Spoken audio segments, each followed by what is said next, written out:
स्वाहा। ॐ नमो हनुमते रुद्रावताराय सर्वशत्रुसंहारणाय सर्वरोगहराय सर्ववशीकरणाय रामदूताय स्वाहा।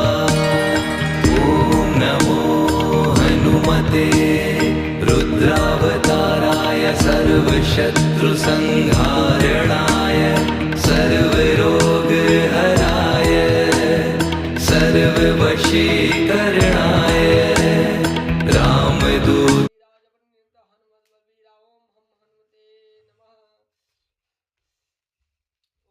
लाइक करिए, सब्सक्राइब करिए। जिसको भी रोग हो, व्याधा हो, शत्रुओं से पर पीड़ा हो, वो हनुमान जी का गदा देखे और 108 बार यह सुने मंत्र, जिसे सभी रोग व्याधा संकट दूर हो जाएगा।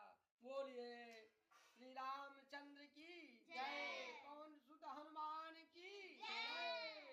लाइक करिए दोस्तों एंड सब्सक्राइब कीजिए।